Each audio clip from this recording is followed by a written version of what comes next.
اور خدا سے محبت کرو. love thy neighbor as thyself اسی کا عکس ہے کہ اپنے پڑوسی سے بھی ایسے ہی محبت کرو جیسے اپنے آپ سے کرتے ہیں. یہ ساری چیزیں جو ہے در حقیقت واقعہ یہ کہ صحیح ہیں، اور اسلام میں بھی یہ چیزیں بتمام و کمال موجود ہیں. یہی وجہ ہے کہ اللہ تعالیٰ کا جو تعارف قرآن مجید کراتا ہے بالکل آغاز میں، الحمدللہ رب العالمین الرحمن الرحیم مالک یوم الدین. اگرچہ جزا و سزا کے دن کے مالک کا تصور لایا گیا تیسری آیت میں، لیکن وہ بھی بڑے نرم الفاظ میں، جزا و سزا کے دن کا مختار مطلق. باقی جو اس کی شان نمایاں کی گئی ہیں وہ تو وہ قابل تعریف ہستی ہے جس میں تمام محاسن اور کمالات موجود ہیں، اور وہ تمام جہانوں کی پروردگار ہے، پالنہار ہے، محافظ ہے. وہ رحمان ہے، رحیم ہے، اس کی رحمت ٹھاٹھے مارتے ہوئے سمندر کے مانند بھی ہے، اور ایک مستقل مزاجی کے ساتھ رواں دواں دریا کے مانند بھی ہے کہ جس میں تسلسل ہوتا ہے. اب یہ جو تعارف ہو رہا ہے اللہ تعالیٰ کا، ظاہر بات ہے کہ یہ کسی خوفناک اور ڈراؤنی ہستی کا تعارف نہیں ہے، بلکہ ایک ایسی ہستی کا تعارف ہے جو خود بھی محبت کرنے والی ہے، ودود ہے، شفیق ہے، رؤوف ہے، رحیم ہے، اور پھر یہ کہ وہ اس قابل ہے کہ اس سے محبت کی جائے، بلکہ سب سے زیادہ محبت اسی سے کی جائے. والذین آمنوا اشد حبا للہ. تو یہ جو ہے، اور محبت کو جس طریقے سے حضور نے پھر بیان کیا، لا یؤمن احدکم حتی یحب لاخیہ ما یحب لنفسہ. تم میں سے کوئی شخص مومن ہو ہی نہیں سکتا جب تک کہ وہ اپنے بھائی کے لیے بھی وہی شے پسند نہ کرے جو اپنے لیے پسند کرتا ہے. تو لو دائی نیبر ایز دائی سیلف. اب اس سے اور آگے کیا بات ہوگی؟ تو در حقیقت یہ اعتراض کرنے کا موقع ملا ہے ہمارے ان تراجم کی وجہ سے کہ ہم نے لفظ ڈر کو بہت نمایاں کیا ہے. انذار کا لفظ آتا ہے بہت کثرت سے، انذر. اب اس کا ترجمہ بھی اگر کر دیا جائے ڈراؤ، اب یہ بھی بڑا بھونڈا ترجمہ ہے. میں کم سے کم لفظ جو اس کے لیے استعمال کروں گا غلط تو نہیں کہوں گا، اس لیے کہ نتائج کے اعتبار سے ڈانڈے مل جاتے ہیں دونوں مفاہیم کے، لیکن یہ کہ بھونڈا ترجمہ ضرور ہے. وہاں ہونا چاہیے خبردار کرو. انذار کا مفہوم ہے وارن کرنا. اب اگر کوئی شخص اندھا چلا جا رہا ہے، اسے نظر نہیں آ رہا، آگے سڑک کھدی ہوئی ہے، آپ پکار کر اسے خبردار کرتے دیکھنا بھئی آگے سڑک کھدی ہوئی ہے. میں ڈرانا نہیں ہے در حقیقت. انذار جو ہے اس کے معنی خبردار کرنا، وارن کرنا. اسی طریقے پر تقوی کا مفہوم ہے بچنا. اتقوا اللہ، بچو اللہ کی ناراضگی سے، بچو اللہ کی معصیت سے. یہ تمام لفظ مفہوم کے اندر وہ چیز، جیسا کہ میں نے عرض کیا کہ ڈر محاسبہ اخروی کا جو خوف ہے وہ بھی مطلوب شے ہے، لیکن یہ کہ ان تمام چیزوں کو جب لفظ ڈر کے عنوان کے تحت ہم لے آئے تو یقیناً اس سے پھر اس کا جو ایک ریزلٹنٹ، جو ایک اثر مترتب ہوا ہے نتیجے کے طور پر، وہ یقیناً وہ ایسا ہے کہ جس پر پھر اعتراض کی گنجائش پیدا ہوتی ہے. یا ایھا الذین آمنوا اتقوا اللہ ولتنظر نفس ما قدمت لغد. اب اس تقوی کے ساتھ، جیسا کہ آپ کو معلوم ہے ایمانیات جو ہے، ایمان باللہ اس کا لازمی تقاضا کیا ہے؟ اللہ کا تقوی. اور ایمان بالآخرہ اس کا لازمی تقاضا کیا ہے؟ انسان کی نگاہ آخرت پر جمی رہے کہ میری منزل وہ ہے، اصل ٹھکانہ وہ ہے، اصل گھر وہ ہے. وَإِنَّ دَارَ الْآخِرَةَ لَهِيَ الْحَيَوَانُ لَوْ كَانُوا يَعْلَمُونَ. ہر وقت دھن یہ انسان کے سر پر سوار رہے کہ کل کے لیے میں نے کیا فراہم کیا ہے. اب یہاں بڑے لطیف انداز میں آیا ہے، جیسا کہ میں نے ابتدا میں عرض کیا تھا کہ پوری اخروی زندگی کو ایک بہت بڑے کل سے تعبیر کیا گیا. گویا کہ ہماری یہ پوری دنیاوی زندگی، خواہ وہ 80 برس کی ہو، 100 برس کی ہو، یہ ایک آج کے مترادف ہے. اور یہی لطیف انداز میں مفہوم ہے اس دعائے معصورہ میں کہ جو حضور صلی اللہ علیہ وسلم صبح بیداری کے وقت آپ کا ذکر تھا یا آپ کی دعائے مسنونہ تھی، اس کے الفاظ یہ الحمدللہ الذی احیانی بعدما اماتنی والیہ النشور. کہ جیسے روزانہ ہم رات کو سوتے ہیں اور صبح کو اٹھتے ہیں، ایسے ہی ایک بڑی شام آئے گی، وہ شام زندگی ہوگی، اور پھر اس کے بعد ایک صبح آئے گی، اور وہ صبح ہوگی حشر کی، قیامت کی صبح، جس وقت کے ہم اٹھ کھڑے ہوں گے. یہ روزانہ کا ہمارا سونا اور جاگنا در حقیقت ریہرسل ہے اس موت اور بعث بعد الموت کا، کہ اس کے لیے ایک روز ہمارے سامنے نمونہ آ رہا ہے. تو جیسے آج میری زندگی کا ایک دن تھا، ایسے ہی میری کل زندگی ایک دن ہے. اور جیسے کل صبح طلوع ہونے والی ہے، ہر شخص کو معلوم ہے، اور ہر شخص کو یہ فکر دامنگیر رہتی ہے کہ کل کے لیے میرے پاس سامان ہے یا نہیں، کھانے پینے کا سامان. اس سے آگے یہ کہ کل سے آگے اگلا ہفتہ بھی ہے، اگلا مہینہ بھی ہے، اگلا سال بھی ہے. انسان جو ہے دور اندیش وہی کہلاتا ہے، اور اس کے برعکس ہم کہتے ہیں عاقبت نا اندیش انسان، کہ جو صرف آج کی فکر کر رہا ہے اور کل کی اسے کوئی فکر نہیں ہے. تو اسی کو ذرا، جیسا کہ میں نے عرض کیا تھا کہ اس کو ذرا ضرب دے لیجئے کہ جو ایک سعادت مند بیٹے کا رویہ ہوتا ہے اپنے والدین کے بارے میں، اسی طریقے سے ضرب دیجئے اس کو ایک بہت بڑی مقدار سے، ویلیو سے، تو یہ ہے آخرت کی فکر کے جو دامنگیر ہو جانی چاہیے اس شخص کو جس کو فی الواقع آخرت پر ایمان ہے۔ وَلْتَنْظُرْ، اب یہاں پہ لفظ نظر جو لایا گیا ہے، دیکھنے کے لیے نہیں، نگاہ رکھنا، ہر وقت نگاہ جمائے رکھے انسان، ہمیشہ یہ دیکھتا رہے، نگاہ اسی بات پر ٹکی رہے کہ میں کل کے لیے کیا بھیج رہا ہوں، وہ کل جو آخرت کی کل ہے، وہ بڑی کل جو ہماری زندگی میں آنے والی ہے۔ اسی طریقے سے آپ دیکھیں گے کہ قرآن مجید میں دنیا کے ساتھ لفظ عاجلہ لایا جاتا ہے، عاجلہ جلدی والی۔ عجلت پسند انسان جو ہے وہ عام محاورے میں بھی کوئی اچھا یعنی آدمی بردبار انسان نہیں سمجھا جاتا، ہر وقت جلدی سوار رہتی ہے۔ بردبار انسان وہ ہے جو سہج پکے سے میٹھا ہو، ہر معاملے کو سوچ سمجھ کر آگے بڑھاتا ہے، اس کے اندر ایک تدبر ہے، ایک حلم ہے۔ تو دنیا اور حب عاجلہ اور آخرہ اور عاقبہ، یہ لفظ آتے ہیں، والعاقبۃ للمتقین، آخرہ دنیا کے مقابلے میں ہے اور عاجلہ اور عاقبہ یہ ایک دوسرے کے مقابلے میں آئیں گے۔ تو یہ در حقیقت وہی کہ جو عام ہمارے محاورے میں بھی آتا ہے کہ وہی شخص دانا سمجھا جاتا ہے جسے کل کی بھی فکر ہو، مستقبل کا بھی خیال ہو، کچھ وہ مستقبل کے لیے پس انداز کر رہا ہو، کچھ آئندہ جو پیش آنے والے مراحل ہیں ان کی بھی اسے فکر آج ہو رہی ہو۔ تو اسی طریقے سے اسی کو ہزار سے اور کروڑ سے ضرب دے لیجئے تو محسوس ہوگا کہ یہ فکر دامنگیر رہنی چاہیے ہر انسان کو اگر اسے واقعتاً آخرت پر ایمان ہے۔ وَلْتَنْظُرْ نَفْسٌ مَا قَدَّمَتْ لِغَدٍ وَاتَّقُوا اللَّهَ، دوبارہ اللہ کا تقوی اختیار کرو، اللہ کی ناراضگی سے بچو، اللہ کی معصیت سے بچو، اللہ کی محرمات سے اجتناب کرو، اللہ کے احکام کو بجا لاؤ۔ ان اللہ خبیر بما تعملون، اور یہاں لفظ خبیر پر میں نے اس سے پہلے بھی کئی مرتبہ گفتگو کی ہے، سورہ حدید کی ابتدا میں بھی یہ اس طریقے سے آیا ہے اور سورہ تغابن میں بھی، کہ پہلے بصیر آتا ہے پھر خبیر آتا ہے۔ خبیر میں زیادہ گہرائی ہے، اس لیے کہ باخبر ہونا کسی شے سے، اور خبر کے مختلف ذرائع ہو سکتے ہیں، بصارت بھی، سماعت بھی، انسان سن کر بھی کسی چیز کو، کوئی معلومات کو حاصل کرتا ہے، دیکھ کر بھی حاصل کرتا ہے۔ مزید برآں یہ جان لیجئے کہ در حقیقت ہماری جو باطنی شخصیت ہے اگر آپ اس کو پیش نظر رکھیں تو یہ تمام ہمارے جو ذرائع اور آلے ہیں یہ تو وہ سینس ڈیٹا ہیں کہ جو فراہم کرتے ہیں ہمارے برین کو۔ اصل میں جو ڈیسائفر کی جاتی ہیں یہ ساری معلومات، اور ان سب کو جو یہ بڑا کمپیوٹر جو لگا ہوا ہے بہت چھوٹا سا ہے، بہت بڑا، یہ بقامت کہتر اور بقیمت بہتر والی بات اس کے اوپر صادق آئے گی کہ یہ بہت بڑا کمپیوٹر ہے جو ہمارے دماغ میں لگا ہوا ہے، یہ جو ہے اس کو اب انٹرپریٹ کرتا ہے، ڈیسائفر کرتا ہے، اور پھر جو نتیجہ نکالتا ہے وہ خبر ہے اصل میں، کہ جو ہماری اصل اندرونی شخصیت کو ان تمام چیزوں سے نتیجتاً جو بات ملی، جو خبر حاصل ہوئی وہ خبر ہے۔ تو خبر میں بصر یا سمع کی نسبت بہت گہرائی ہے۔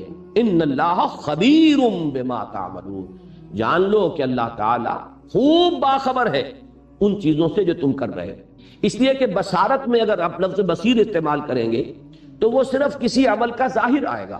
ایک شخص نماز پڑھ رہا ہے، اس کا ظاہر ہے میں نے دیکھا نماز پڑھ رہا ہے، لیکن یہ کہ اس کی نیت کیا ہے، ریاکاری ہے، لوگوں پر اپنے زہد اور تقوی اور دینداری کا روب گانٹنا ہے، یا واقعتاً اس کے دل میں اللہ کا خوف ہے، تقوی ہے، خشوع ہے، خضوع ہے، للہیت ہے، اللہ کی محبت ہے۔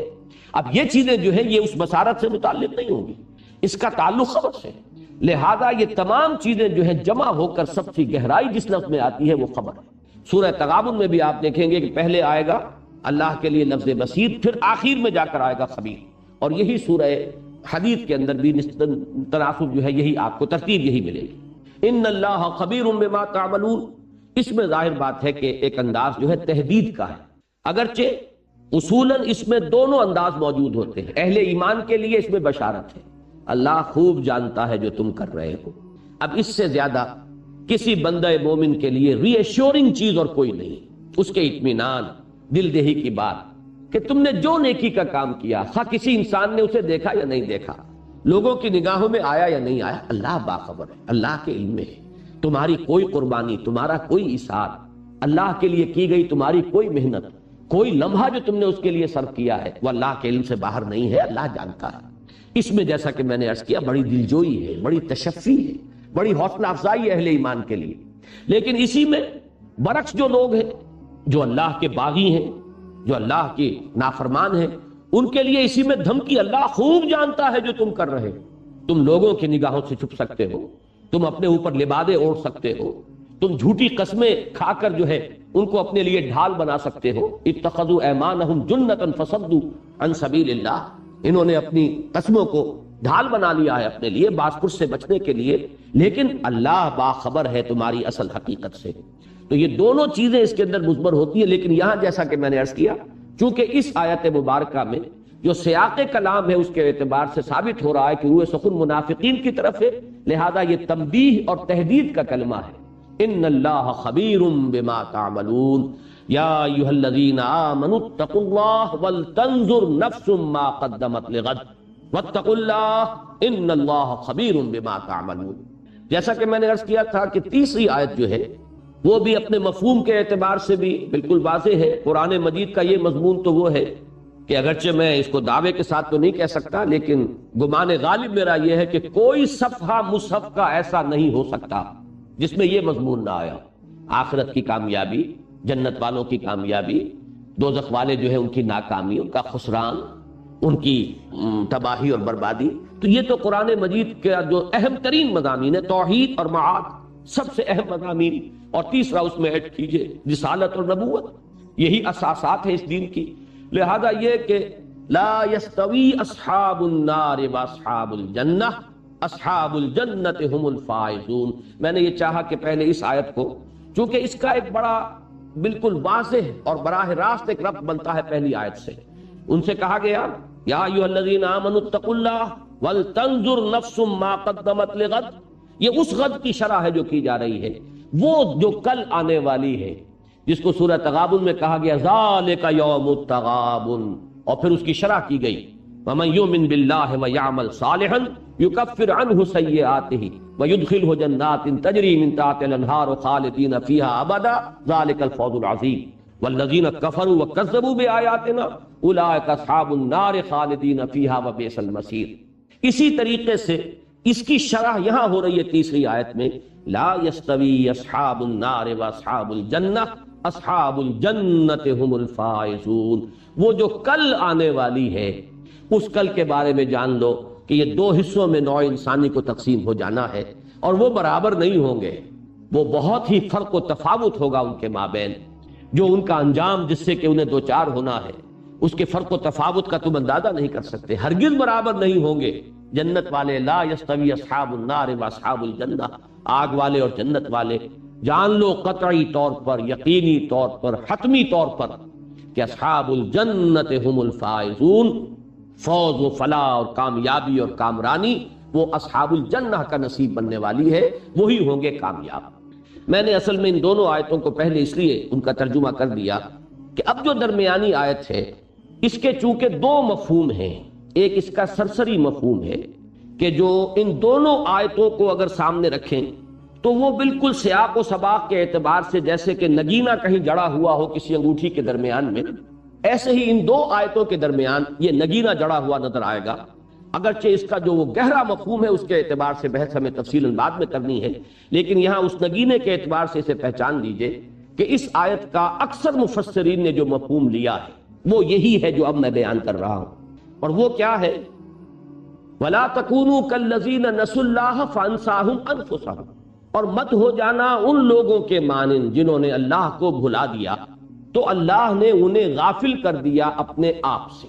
اب یہاں پر اپنے آپ سے غافل کر دینے کا مطلب اکثر و بیشتر مفسرین نے یہ لیا ہے کہ انہیں اپنے حقیقی نفع و نقصان سے بے خبر کر دیا، انہیں یہ احساس نہ رہا کہ اصل کامیابی کون سی ہے اور اصل ناکامی کون سی ہے۔ اپنے اصل نفع و نقصان کو پہچانتے تو تقویٰ کی روش اختیار کرتے۔ اللہ تعالیٰ نے چونکہ انہوں نے اللہ کو نظر انداز کر دیا، اللہ کو بھلا دیا، اللہ سے منہ موڑ لیا، اللہ سے پیٹھ موڑ لی، لہذا اللہ نے انہیں اپنے اصل نفع نقصان سے، اپنے اصل خیر و شر سے، اپنے اصل فائدے اور نقصان سے انہیں بے خبر کر دیا، ان کی نگاہ وہاں سے ہٹ گئی، اس لیے کہ اصل نفع تو اس میں تھا اللہ کے احکام پر عمل کرتے اور جنت والوں میں سے بنتے، اور اصل نقصان یہ ہے کہ اللہ کی نافرمانی کی ہے، معصیت کی زندگی بسر کی ہے، اور انہوں نے اپنے آپ کو اصحاب الجحیم میں سے بنا لیا ہے۔ لہذا اس اصل اپنے نفع و نقصان سے بے خبر ہو جانا گویا کہ وہ مراد ہے فَأَنْسَاهُمْ أَنفُسَهُمْ، اللہ نے انہیں اپنے آپ سے غافل کر دیا، یعنی اپنے بھلے برے کی جو پہچان تھی، حقیقی بھلے اور برے کی پہچان، وہ ان سے سلب کر لی۔ اور اس میں امام راضی نے ایک مفہوم اور بھی لیا ہے کہ اس سے مراد ہے میدان حشر میں جو بڑے شدائد ہوں گے اور مصائب ہوں گے، وہ دن ایسا ہے جس کے بارے میں کہا گیا سورہ مزمل میں یوم یجعل الولدان شیبا، وہ دن کے جو بچوں کو بوڑھا کر دے گا، اس کا جو ہولناک انداز ہے، اس کے جو شدائد ہوں گے اس کے اعتبار سے، جیسے کہ سورہ حج کی پہلی آیت میں فرمایا یا ایھا الناس اتقوا ربکم ان زلزلۃ الساعۃ شیء عظیم یوم ترونھا تذہل کل مرضعۃ عما ارضعت وتضع كل ذات حمل حملها وترى الناس سكارى وما هم بسكارى ولكن عذاب الله شديد۔ اے لوگو، اے انسانوں، اللہ کا تقوی اختیار کرو، وہ جو قیامت کی گھڑی آنے والی ہے، ساعہ، جبکہ زلزلہ آئے گا، وہ زلزلہ جو قیامت کا ہے وہ بہت شدید ہے، شیء عظیم۔ جس دن تم اسے دیکھو گے تو تمہیں اپنی ہوش نہ رہے گی، تذہل کل مرضعۃ عما ارضعت، ہر دودھ پلانے والی اپنے بچے کو بھول جائے گی، اور لوگوں حمل والیوں کے حمل گر جائیں گے، اس کی دہشت ناکی کا یہ عالم ہوگا۔ تو بعض حضرات نے اس مفہوم کو بھی اسی معنی میں لیا ہے کہ وہ میدان حشر ایسا ہوگا جسے ہم محاورے میں کہتے ہیں کہ لوگوں کو اپنے تن کا ہوش نہ رہے گا۔ یہ جو فَأَنْسَاهُمْ أَنفُسَهُمْ، لوگ اپنے تن سے غافل ہو جائیں گے، انہیں اپنے تن کا ہوش نہ رہے گا، یہ مراد ہے وَلَا تَكُونُوا كَالَّذِينَ نَسُوا اللَّهَ فَأَنْسَاهُمْ أَنفُسَهُمْ سے۔ اب ظاہر بات ہے کہ اولئک هم الفاسقون، اس آخری ٹکڑے کا ربط اس کے ساتھ جڑ جاتا ہے کہ جن لوگوں کو اپنے حقیقی نفع و نقصان کا اور اپنے اصل فائدے اور نقصان کا احساس نہ رہے، ظاہر بات ہے کہ کھل کھیلیں گے، پھر یہاں پر رنگ رلیاں کریں گے، عیاشیاں کریں گے، فسق و فجور جو ہے وہ اس کا منطقی نتیجہ ہے۔ یہ مفہوم تو میں نے عرض کر دیا، یہ وہ مفہوم ہے کہ جو اکثر مفسرین نے لیا ہے، لیکن جیسا کہ میں نے عرض کیا، اس آیہ مبارکہ کا ایک اور مفہوم ہے جو گہرائی میں ذرا اتر کر سامنے آتا ہے، اور اس دور میں جس حکمت دین کی ضرورت ہے، جس کو علامہ اقبال نے reconstruction of religious thought in Islam, اسلام میں فکر الہیات کی اور اسلامی فکر کی ایک تشکیل جدید جو اس دور میں انسان کی ضرورت ہے، اس کے اعتبار سے اس آیہ مبارکہ کا بڑا اہم مقام ہے، اور اس کے لیے ذرا ہمیں اس پر گہرائی میں اتر کر غور کرنا، اس لیے کہ یہاں اب الفاظ پر اس سیاق و سباق سے بھی ذرا نگاہ ہٹا لیجئے، اور جو مفہوم میں نے بیان کیا ہے ذرا اس کو بھی تھوڑی دیر کے لیے ذہن سے نکال دیجئے۔ وَلَا تَكُونُوا كَالَّذِينَ، اب الفاظ پر توجہ کیجئے، پوری اسی آیہ مبارکہ کے الفاظ پر، وَلَا تَكُونُوا كَالَّذِينَ نَسُوا اللَّهَ فَأَنْسَاهُمْ أَنفُسَهُمْ، نہ ہو جانا ان لوگوں کے مانند جنہوں نے بھلا دیا اللہ کو، تو اللہ نے بھلا دیا انہیں اپنا آپ۔ اب یہاں پر لفظ انفسہم جو ہے یہ اصل میں کانٹے کا لفظ ہے، اہم ترین لفظ ہے، یہ بنیادی لفظ ہے کہ اس پر توجہ کریں گے تو پھر اس کی گہرائیوں میں انسان جو ہے وہ جھانک سکے گا۔ نفس کسے کہتے ہیں؟ میں آج جائزہ لے رہا تھا، 301 مرتبہ یہ لفظ قرآن مجید میں آیا ہے، اور اتنے مختلف اس کے مفاہیم ہیں، اتنے مختلف معنی میں استعمال ہوا ہے، جن میں سے 4 تو میں یہیں آپ کو اس وقت گنواؤں گا، اور سب سے اہم جو اس کا استعمال ہوا ہے، جس کے لیے کہ بڑی تعویل کی ضرورت ہے، وہ خود اللہ کے لیے اس لفظ کا اطلاق ہوا ہے۔ چنانچہ 2 جگہ فرمایا گیا ہے سورہ آل عمران میں وَيُحَذِّرُكُمُ اللَّهُ نَفْسَهُ، ایک جگہ وَإِلَيْهِ الْمَصِيرُ، یہ آیت نمبر 28 ہے، وَيُحَذِّرُكُمُ اللَّهُ نَفْسَهُ وَإِلَيْهِ الْمَصِيرُ، اللہ تعالیٰ تمہیں ڈراتا ہے، خبردار کرتا ہے اپنے آپ سے۔ اللہ کا کے لیے لفظ نفس آ رہا ہے، اللہ اپنے سے ڈرا رہا ہے، اپنی پکڑ سے، اپنی سزا سے، اپنی عقوبت سے، اور اسی کی طرف لوٹنا ہے۔ آیت نمبر 28 سورہ آل عمران۔ اسی سورہ مبارکہ کی ایک ہی آیت کے بعد آیت نمبر 30 ہے وَيُحَذِّرُكُمُ اللَّهُ نَفْسَهُ وَاللَّهُ رَءُوفٌ بِالْعِبَادِ، اللہ تعالیٰ تمہیں ڈرا رہا ہے اپنے سے۔ یہاں نفسہو کا لفظ جو آ رہا ہے اللہ کی ذات کے لیے آ رہا ہے۔ اسی طریقے سے 2 مرتبہ یہ لفظ آیا ہے ذات باری تعالیٰ پر اطلاق کے ساتھ سورہ انعام میں۔ آیت نمبر 12 میں فرمایا كَتَبَ عَلَى نَفْسِهِ الرَّحْمَةَ، اللہ نے اپنے اوپر رحمت کو لازم کر دیا۔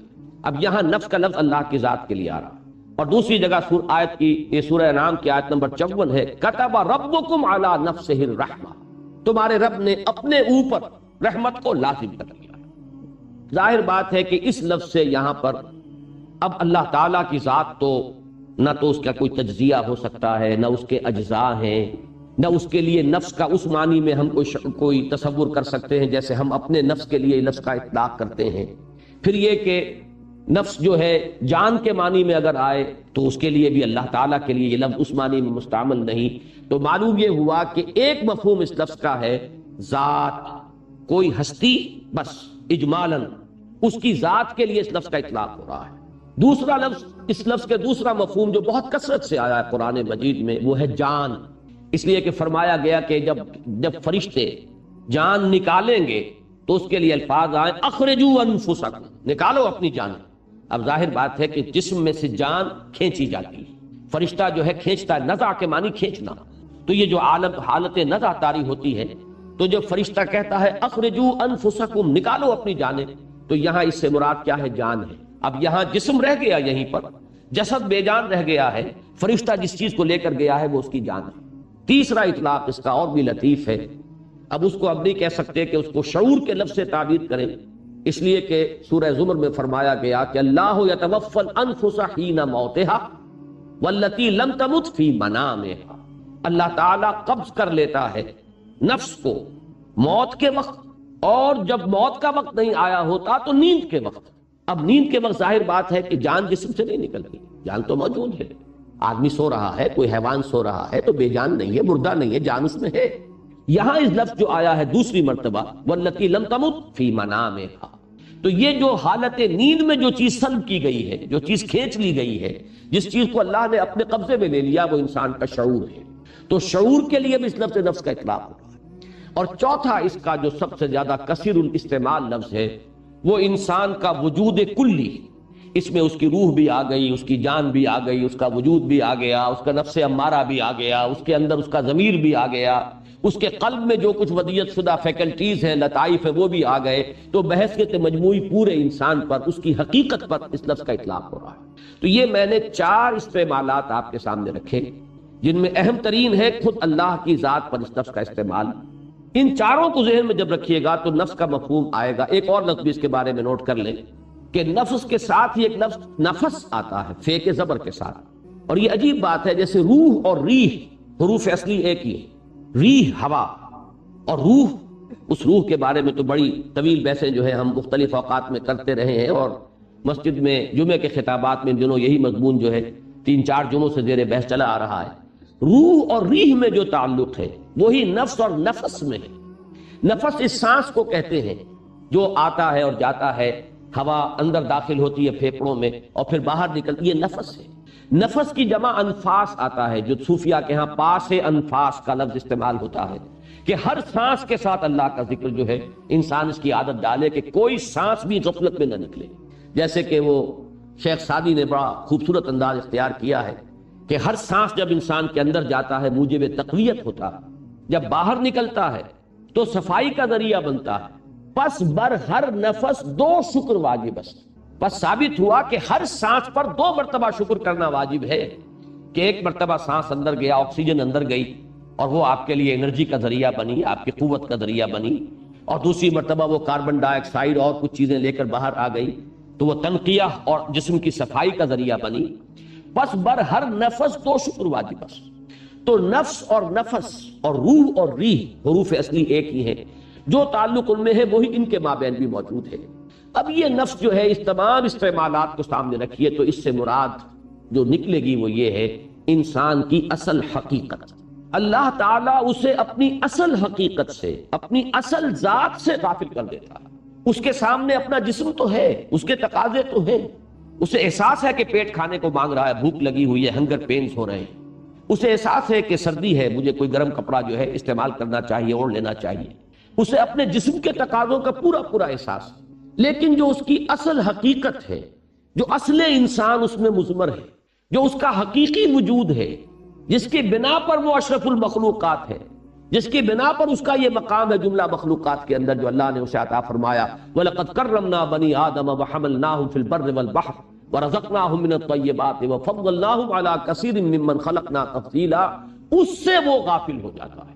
یہ ہے در حقیقت وہ شے کہ اس آیت کو اب رکھیے ایک مقولہ یا بعض ہمارے ہاں صوفیہ تو اس کو حدیث کی حیثیت سے پیش کرتے ہیں محدثین اسے حدیث تو کی حیثیت سے تو قبول نہیں کرتے، لیکن ہمارے ہاں بہت سے حضرات جو ہے اسے ایک حکیمانہ قول، کسی کے حکیمانہ مقولے کی حیثیت سے تسلیم کرتے ہیں، اور وہ در حقیقت اس آیہ مبارکہ کا کانورس، من عرف نفسہ فقد عرف ربہ، بالکل یہ کہ جس نے اللہ کو بلایا وہ اپنے آپ سے غافل ہو گیا، اپنی حقیقت سے بے خبر ہو گیا۔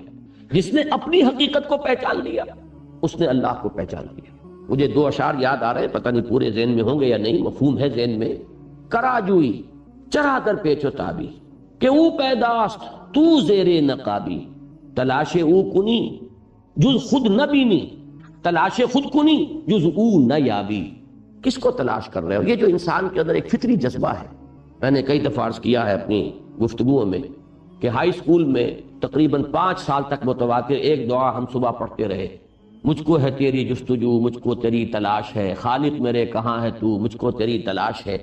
اب یہ ایک واقعہ ہے کہ فطرت انسانی میں ایک تلاش مضمر ہے، ایک بے چینی سی، جو خصوصاً زیادہ حساس اور ذہین اور فہیم لوگ ہوتے ہیں ان کے اندر ایک بے کلی، ایک بے چینی سی ہوتی ہے، جس کو کہ مولانا روم نے تعبیر کیا ہے بشنو از نئے چوں حکایت میں کنت بس جدائی ہا شکایت میں کنت۔ معلوم ہوتا ہے کہیں سے کوئی ہجر کی کیفیت ہے، کہیں سے کوئی علیحدگی ہو گئی ہے، اپنے منبع سے کہیں ہم جدا ہو گئے ہیں، اپنے مرکز سے کہیں منقطع ہو گئے ہیں۔ یہ بے کلی اور بے چینی جو ہے اس میں انسان تلاش کرتا ہے، مجھ کو ہے تیری جستجو، مجھ کو تیری تلاش ہے۔ اب کس کا ہے یہ؟ علامہ اقبال کے اشعار ہے، کراجوئی کس کو تلاش کر رہے ہو بھائی؟ چرادر پیچ و تابی، کس لیے یہ پیچ و تاب، یہ بے کلی، یہ بے چینی؟ کراجوئی چرادر پیچ و تابی کہ او پیداست تو زیر نقابی، وہ اللہ جس کو تم تلاش کر رہے وہ تو حویدہ ہے، عیاں ہے، اظہر من الشمس ہے، معمور ہو رہا ہے عالم میں نور تیرا، از ماہتاب ماہی سب ہے ظہور تیرا، تو زیر نقاب آ گیا۔ اب یہ جمعے کی تقاریر میں میں یہ بیان کر چکا ہوں ان دنوں میں، کشف المحجوب، محجوب تو ہم ہیں، غلاف تو ہمارے دلوں پر چڑھ گئے ہیں، زنگ تو ہمارے آئینہ قلب پر آ جاتا ہے، رخ تو ہم نے موڑا ہوا ہے اللہ کی طرف سے، ہم اس کی طرف روح نہیں کر رہے، اپنا رخ نہیں کر رہے، ہم تو مائل بکرم ہے کوئی سائل ہی نہیں، راہ دکھلائیں کسے رہنم منزل ہی نہیں۔ تو یہ جو ہے ہم ہیں اصل میں جو محجوب ہے، اسی محجوب کے لفظ کو علامہ یہاں لائے ہیں زیر نقاب، زیر نقاب تم ہو کہ او پیداست، وہ تو ذرے ذرے سے حویدہ ہے۔ ان فی خلق السماوات والارض واختلاف اللیل والنہار والفلک التی تجری فی البحر بما ينفع الناس وما انزل اللہ من السماء من ماء فاحیا به الارض بعد موتها وبث فيها من كل دابة وتصریف الرياح والسحاب المسخر بین السماء والارض لآیات لقوم یعقلون، ایک ایک ذرے میں اس کی نشانی موجود ہے۔ کراجوئی چرا در پیچ و تابی کہ او پیداست تو زیر نقابی، تلاش او کنی خود جز خود نہ بینی، جب تم اسے تلاش کرو گے تو اپنا آپ، اپنے اندر کی جو حقیقت ہے وہ تم پر آشکار ہو جائے۔ تلاش خود کنی جز او نہ یابی، اپنی حقیقت کو تلاش کرو گے تو اللہ کو پانا۔ اب یہ بالکل وہی مفہوم ہے کہ من عرف نفسہ فقد عرف ربہ، اور یہ آیہ مبارکہ وَلَا تَكُونُوا كَالَّذِينَ نَسُوا اللَّهَ فَأَنسَاهُمْ أَنفُسَهُمْ أُولَٰئِكَ هُمُ الْفَاسِقُونَ۔ میں نے پہلے بھی عرض کیا ہے اور اس وقت پھر نوٹ کر لیجئے توجہ کے ساتھ، علامہ اقبال جنہیں میں اس دور میں فکر اسلامی کے اعتبار سے مجدد سمجھتا ہوں، اب اس لفظ کو میرے غور سے سنیے گا، ایک ہے جامع شخصیت جس میں علم بھی ہو، عمل بھی ہو، پھر علم کے ساتھ فہم بھی ہو، تقوی بھی ہو، تدین بھی ہو، مجاہدانہ کردار بھی ہو۔ ہمارے پہلے مجددین اس شان کے ہوتے تھے کہ ان میں یہ تمام چیزیں بیک وقت نظر آتی تھی۔ ابن تیمیہ ہیں، علم کے آسمان پر ہیں، تقوی اور تدین کی معراج پر ہیں، مجاہدہ بھی ہے، شمشیر بکف بھی ہیں، شاہ سید احمد بریلوی اور شاہ اسماعیل شہید ہیں، یہ مجددین کی شانیں ہیں۔ لیکن یہ کہ بہرحال ہر دور میں وہ جزوی قسم کی شخصیتیں بھی پیدا ہوئی، تو میں آج کے دور میں اس کو اچھی طرح آپ کو بتا دینا چاہتا ہوں۔ یہ دور جو قحط الرجال کا دور ہے، ہمیں اس میں اپنے نقطۂ نظر کو بہت ہی پریگمیٹک اور پریکٹیکل بنا لینا چاہیے۔ آج کے دور میں کسی ایک پہلو سے بھی کسی کی کنٹریبیوشن نظر آ رہی ہو تو اس کا پورا اعتراف ہونا چاہیے، اس کی دوسری پہلوؤں کی جو کمیاں ہیں ان سے نگاہوں کو بند کیجئے، غض بصر کیجئے، اور اس کی جو عظمت کسی خاص پہلو سے نظر آ رہی ہے اس کا اعتراف کیجئے۔ میں اللہ کا شکر ادا کرتا ہوں کہ میرا مزاج اس نے خود اسی رنگ کا بنایا، یہی وجہ ہے کہ مولانا مدنی رحمۃ اللہ علیہ کی جو بھی سیاسی پالیسی تھی اس سے مجھے شدید اختلاف، اس کے باوجود ان کی عظمت، ان کی محبت، ان کی عقیدت، ان کے مجاہدانہ کردار کا بڑا گہرا نقش میرے قلب۔ مقابلتاً علامہ اقبال کو میں کوئی ولی نہیں سمجھتا، وہ متقی اور متدین آدمی نہیں تھے، علم دین میں بھی ان کا وہ مقام نہیں تھا، فکر دین میں، علم اور فکر کے درمیان فرق ہے۔ اس دور کا جو فکر ہے، جو اس دور میں ضروری ہے، وہ در حقیقت اس کے اعتبار سے میں انہیں مجدد کا مقام جو ہے وہ میں سمجھتا ہوں، اور واقعہ یہ ہے کہ یہ میں اپنے پورے گہرے شعور کے ساتھ کہہ رہا ہوں، اس میں کسی مبالغے کا دخل نہیں۔ ان کا جو فکر ہے آپ کو معلوم ہے، فکر کس اعتبار سے، ویسے ان کی ایک سیاسی پالیسی بھی تھی، ان کا ایک ملی نقطہ نظر بھی تھا، ان کے اور مختلف پہلو ہیں، لیکن اصل میں فکر اسلامی میں ان کا جو مقام ہے، ایک تجدیدی جو ان کا درجہ اور مقام حاصل ہے، اس کا عنوان ہے ان کا فلسفہ خودی۔ یہ ہے گویا کہ لب لباب اور حاصل کلام، ان کو اگر فکر میں کوئی مقام حاصل ہے تو اس فلسفے کے حوالے سے حاصل ہے۔ اس اعتبار سے جان لیجئے یہ واقعہ، اللہ کا شکر ہے کہ سید نذیر نیازی مرحوم نے اس کو لکھ دیا اور یہ واقعہ لوگوں کے علم میں آ گیا۔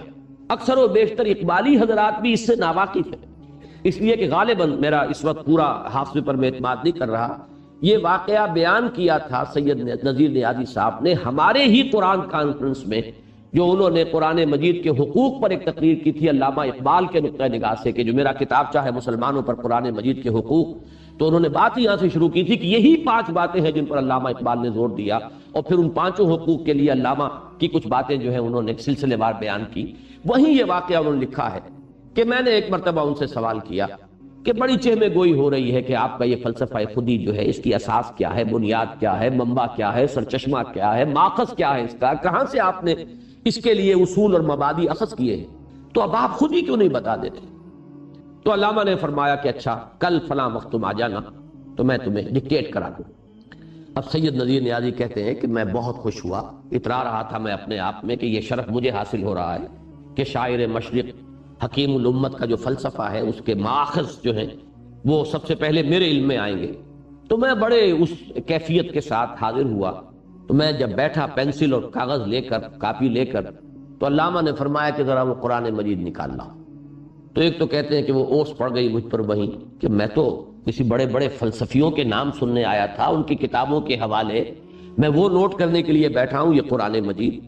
اور کہا سورہ حشر نکالو اور یہ آیت وَلَا تَكُونُوا كَالَّذِينَ نَسُوا اللَّهَ فَأَنسَاهُمْ أَنفُسَهُمْ أُولَٰئِكَ هُمُ الْفَاسِقُونَ۔ علامہ نے فرمایا یہ ہے میرے فلسفہ خودی کا اصل مبدا، اس کا منبع، سرچشمہ، اس کا ماخذ یہ آیہ قرآن۔ اب اس کی جو اہمیت ہے اور اس آیہ مبارکہ کے حوالے سے جو مجھے باتیں عرض کرنی ہے، اور مجھے یہ کافی گمان ہے کہ یہ ایک تقریر میں آج یہ بات پوری نہیں ہو سکے گی، اور میں اس موقع پر چاہتا ہوں کہ اس موضوع پر جو کچھ میرے ذہن میں ہے میں آپ حضرات کے سامنے رکھوں، چاہے اس میں 1 سے زائد نشستیں جو ہیں وہ صرف ہو جائیں۔ میں آج سب سے پہلے فکر کی تجدید کے 3 ادوار کا ذکر کرنا چاہتا ہوں۔ جو عنوان میرا ہے اسے پہلے اچھی طرح سمجھ لیجیے، فکر کی تجدید۔ تجدید کے جیسا کہ میں عرض کر چکا ہوں مختلف گوشے ہیں، مثلا سب سے پہلے مجدد امت جو ہیں وہ عمر بن عبدالعزیز رحمہ اللہ، جن کو کہ خلیفہ راشد شمار کیا گیا ہے کہ 5ویں خلیفہ راشد عمر بن عبدالعزیز رحمہ اللہ۔ لیکن ظاہر بات ہے کہ ان کی تجدید کس نوعیت کی تھی؟ اس وقت تک مسلمانوں کے ہاں نہ کوئی فکری گمراہی آئی تھی، نہ کوئی عقیدے کا اختلال پیدا ہوا تھا، نہ کوئی باہر کا فلسفہ حملہ آور ہوا تھا، نہ کوئی بیرونی منطق آئی تھی، نہ کوئی نیا سائنس کا علم جو ہے اس نے آ کر مسلمانوں کے عقیدوں کو جھنجھوڑا تھا، ایسی کوئی شے نہیں تھی۔ بالعموم کوئی فسق و فجور بھی نہیں تھا۔ وہ دور تو یوں سمجھیے کہ دور خلافت راشدہ کے بعد تو ابھی بہترین دور وہی ہے، اور جب تک دور بنو امیہ رہا ہے، جو اصل عربی اسلام تھا اس کی بہت سی جو خصوصیات ہیں وہ برقرار رہی ہیں۔ یہ تو بعد میں دور بنو عباس میں ہوا ہے، چونکہ ان کے پیچھے اصل قوت جو ہے عجمیوں کی تھی، لہذا عجمی اثرات جو ہے دور بنی عباس کے فوراً بعد شروع ہو گئے ہیں آغاز کے ساتھ ہی، لیکن دور بنو امیہ کی حد تک اصل عربی اسلام جو ہے اس کی خصوصیات برقرار ہیں۔ تو صرف 2 چیزوں میں خرابی پیدا ہوئی تھی، ایک یہ کہ سربراہی جو ہے مسلمان حکومت کی سربراہی، بجائے اس کے کہ مسلمان اپنے مشورے سے اپنے میں سب سے اتقا اور سب سے اہل آدمی کو، سب سے متقی آدمی کو منتخب کریں، انہوں نے اس کو ایک قبائلی شے بنا کر، خاندانی چیز بنا کر یہ ایک تو انحراف یہ ہوا تھا، اس بڑی اونچائی سے اونچا مقام جو تھا اسلامی ریاست کا، ایک قدم نیچے آ گیا تھا معاملہ۔ اور دوسرے یہ کہ مسلمانوں کا بیت المال، اس کے بارے میں اب یہ تصور ختم ہو گیا تھا کہ اس کا ایک ایک پیسہ جو ہے وہ امانت ہے، خلیفہ کی کوئی ذاتی جاگیر نہیں ہے، اس کا کوئی ذاتی خزانہ نہیں ہے کہ اس کو جس طرح چاہے وہ استعمال کرے۔ یہ دو چیزیں تھیں کہ جو اس وقت تک دارالاسلام میں جو خرابیاں پیدا ہوئی، ان دونوں کی انہوں نے کامل اصلاح۔ چنانچہ اگرچہ انہیں خلافت ملی تھی وصیت کے ذریعے سے، لیکن انہوں نے فوراً بری کر دیا کہ میں اپنی اس خلافت سے اے مسلمانوں تمہیں بری کرتا ہوں، اب اگر تمہاری مرضی ہو تو میں یہ بوجھ اٹھانے کو تیار ہوں، ورنہ محض اس وصیت، سابق خلیفہ کی وصیت کی بنیاد پر میں یہ ذمہ داری اٹھانے کو تیار نہیں۔ اور جب سب کی طرف یہ گویا کہ ایک طرح کا ریفرینڈم ہوا، پلیبیسائٹ ہوا کہ مسلمانوں نے تسلیم کیا کہ ہم آپ ہی کو مانتے ہیں، تب انہوں نے خلافت کی وہ بار گراں اٹھایا، اور جس تقوی اور تدین کے ساتھ اور جس احتیاط کے ساتھ وہ چراغ کا واقعہ تو آپ نے سنا ہوگا کہ رات کے وقت سرکاری کام کر رہے تھے اور بیت المال کے تیل سے وہ دیا جل رہا تھا، کوئی رشتہ دار آ گیا، اس نے کوئی ذاتی بات کرنی چاہی تو فوراً پھونک مار کر دیا بجھا دیا کہ یہ وقت جو ہے جو تم میرے ذاتی کام میں لگا رہے ہو، اس میں میں اس چراغ کی روشنی جو ہے استعمال نہیں کر سکتا جس میں جو روغن جل رہا ہے وہ بیت المال۔ تو اس انتہا تک، اور تمام جاگیریں جتنی بھی تھیں، تمام قینچی ہاتھ میں لے کر جتنے بھی وہ وثیقے تھے اور جتنی دستاویزات تھیں سب کو ختم کر دیا۔ تو یہ تھی تجدید۔ اب ظاہر بات ہے کوئی علمی فکری بات اس میں نہیں تھی، عملی اعتبار سے نظام سیاسی میں جو ایک خرابی پیدا ہو گئی تھی، الحمدللہ کہ انہوں نے پھر وہ خلافت راشدہ کا نمونہ جو ہے اس پر استوار کر دیا۔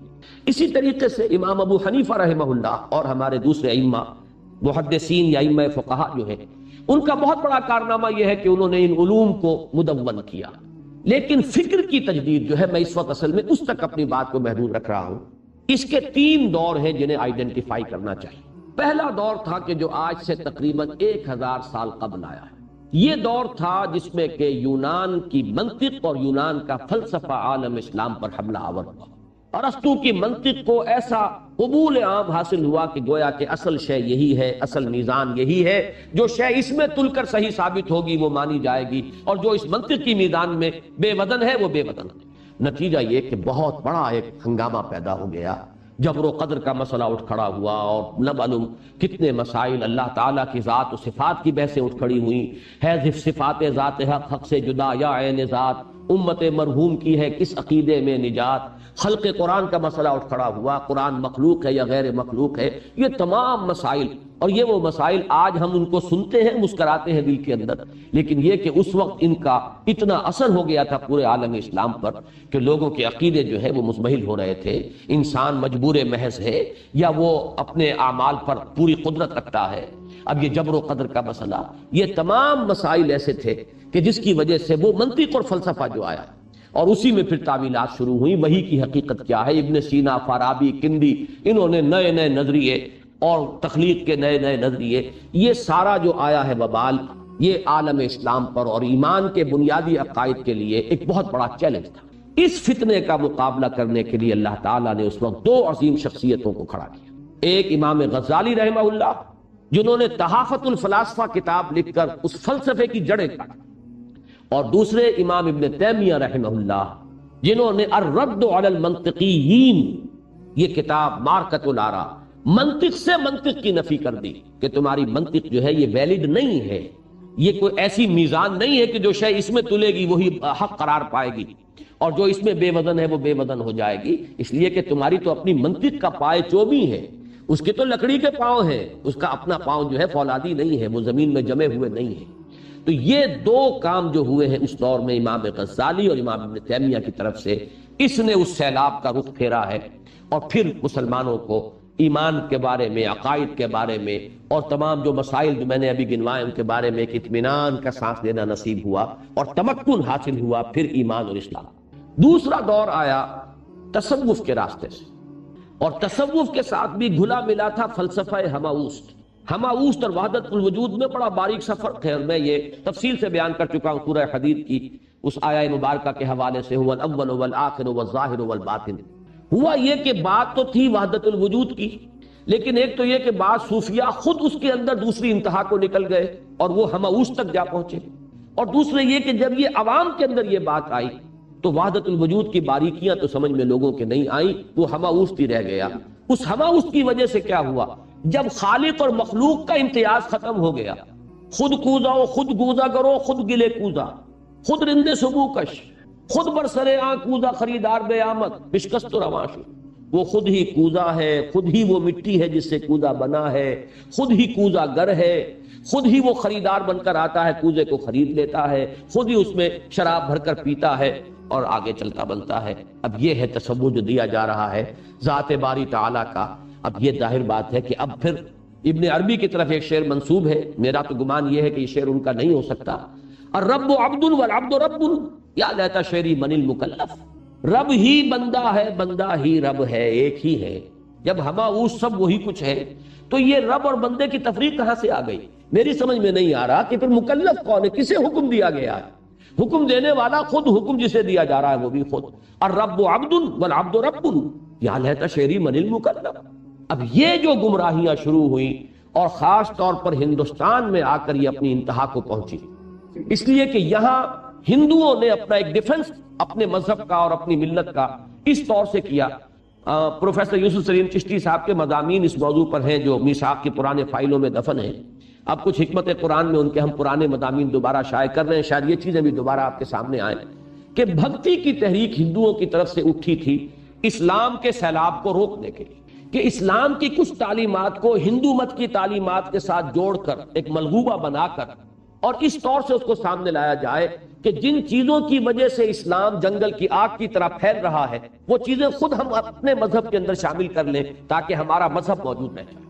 یہ بھکتی کی تحریک جو تھی، اور اس زمانے میں جو اس قسم کے صوفی سینٹس سامنے آئے، جیسے آپ کے یہیں لاہور میں ہے مادھو لال حسین۔ اب یہ مادھو لال حسین کے معنی دار، لیکن یہ کہ ان کا کوئی مسلک نہیں تھا، وہ گویا کہ تمام مسلکوں کو صحیح سمجھتے تھے۔ آپ کو کافیوں کے اندر وہ شعر بھی آپ نے سنا ہوگا کہ مسجد مندر ہکڑو نور، ایک ہی نور ہے مسجد میں بھی مندر میں بھی، یہ فرق کیا رہا؟ کوئی مندر چلا گیا، کوئی مسجد چلا گیا، تو اس میں فرق کیا ہو گیا؟ تو اسی سے وحدت ادیان کا فلسفہ، پھر اسی سے پھر وہ جرت ہوئی کہ ابو الفضل اور فیضی نے اکبر کو آمادہ کیا کہ اسلام کو ساقط قرار دو، کہ یہ تو 1000 سال کے لیے تھا دین محمد صلی اللہ علیہ وسلم، اب دین الہی دین اکبری ہوگا، یہ دوسرا 1000 سال شروع ہو چکا ہے۔ لہذا اس نے یہی تو کیا تھا کہ تمام مذہب جو تھے ہندوستان کے، ان سب کی کچھ چیزیں لے کر ہاون دستے میں ڈال کے کوٹ کر اور ان کو ایک یکجان بنا کے تو مذہب اکبری جو ہے دین اکبری یا دین الہی اس نے ایجاد کیا۔ یہ تھا وہ فتنہ، عظیم فتنہ، جس کے نتیجے میں واقعہ یہ ہے کہ اگر کوئی بڑی عظیم شخصیت ابھر کر سامنے نہ آتی تو اسلام کا نام و نشان مٹ گیا ہوتا عصمت ثقیل سے۔ اس لیے کہ اب اس کا توڑ کیا تھا؟ یعنی ملت اسلامی کا جداگانہ تشخص ختم، شریعت اسلامی کی اہمیت ختم۔ بھائی نماز کوئی پڑھ رہا ہے، کوئی بیٹھ کر پرنام کر رہا ہے کسی بت کو، کیا فرق پڑ گیا؟ ایک ہی چیز ہے، ایک علامت کے طور پر اس نے اختیار کر لیا ہے۔ باقی مذہب تو اصل میں نام ہے کچھ عالمگیر صداقتوں کا، کچھ یونیورسل ٹروتھس ہیں، کچھ اخلاقیات ہیں، یہ مشترک ہیں، یہ مشترک سچائیاں ہیں پوری دنیا کی، تمام قوموں میں، تمام ملتوں میں، تمام مذہبوں میں۔ سچ بولو، جھوٹ مت بولو، کم مت تولو، دھوکہ نہ دو، فریب نہ کرو، خدمت کرو لوگوں کی، خود غرضی نہ ہو، بس یہ چیزیں ہیں اصل مذہب، اصل دین۔ باقی نماز ہو گئی تو اور نہیں ہوئی تو کیا فرق واقع؟ تو دین محمد صلی اللہ علیہ وسلم پر یہ بڑا کڑا وقت آیا تھا۔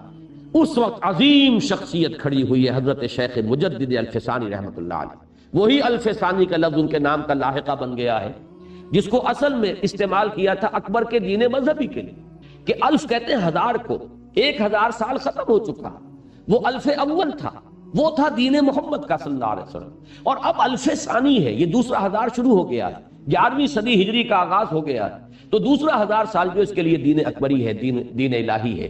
وہی الف ثانی کا لفظ جو ہے ان کے نام کا لاحقہ بن گیا، مجدد الف ثانی رحمہ اللہ۔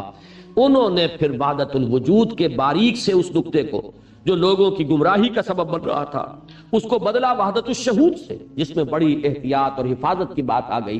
اور در حقیقت واقعہ یہ ہے، علامہ اقبال نے جس قدر ان کی مدح کی ہے اس میں کوئی مبالغہ نہیں ہے۔ وہ ہند میں سرمایہ ملت کا نگہباں، اللہ نے بر وقت کیا جس کو خبردار۔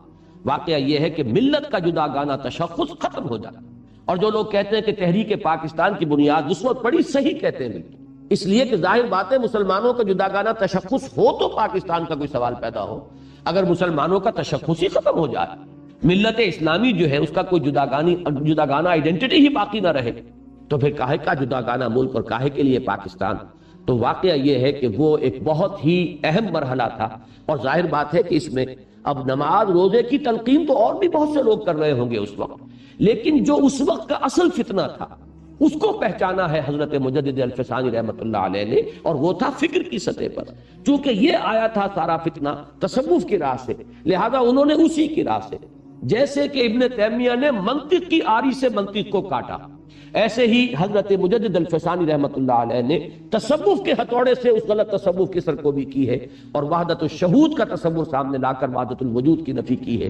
یہ ہے بہت بڑا ایک تجدیدی کارنامہ جس نے کہ کم سے کم ہندوستان کے تک، اور ہندوستان کی بات نہیں ہے صرف یہ آپ کو ترکی تک، آپ اچھی طرح اس بات کو جان لیجئے کہ جس قدر حضرت مجدد معروف اور مقبول اور مشہور اور محبوب ہے ترکوں کے نزدیک، اتنے ہمارے ہاں نہیں۔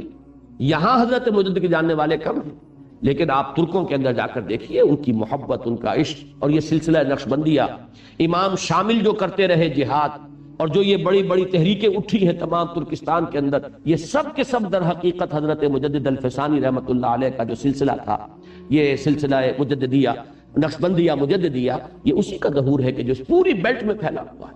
اور یہ ہے میرے نزدیک دوسرا دور، جو یہ فتنہ آیا تھا تصوف کے راستے سے، تصوف اور فلسفے کا ملا جلا فتنہ، اور اس کا راستہ روکا ہے حضرت مجدد الفسانی رحمت اللہ علیہ۔ اب پہچانیے تیسرا دور۔ ٹائم کا کیا حصہ؟ آج 1.5 گھنٹہ کب ختم ہوگا؟ 8 بجے ختم۔ تیسرا دور آیا ہے تقریباً آج سے 100 سال قبل۔ یہ دور اب آیا ہے فزیکل سائنسز کے حوالے سے۔ یہ تیسری چیز، تیسرا ٹرن، اس کو سمجھ لیجیے۔ پہلا حملہ تھا منطق اور فلسفہ جس کی بنیاد منطق پر تھی، ارسطو کا فلسفہ اور اس کے بنیاد پر قائم ہونے والا فلسفہ، اور یا افلاطونی نظریات۔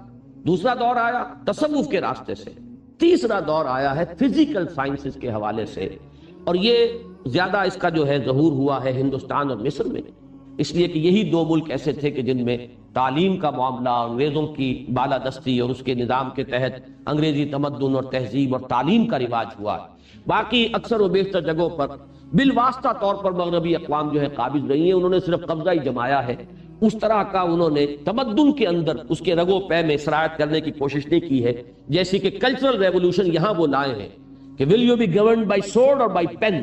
جب یہ قلم کی حکومت کا دور شروع ہوا ہے، اس کے بعد سے یہ فتنہ یہاں پیدا ہوا۔ اب اس فتنے کے 2 حصے تھے۔ انگریز آیا ایک غالب قوت کی حیثیت سے، اور غالب قوت جو ہے اس کا ایک رعب پہلے ہی محکومت کے اوپر تو خود بخود پیدا ہو جاتا۔ ان کے ساتھ تہذیب آئی، ایک تمدن آیا، لہذا لوگوں نے اس کی نقالی بھی شروع کی۔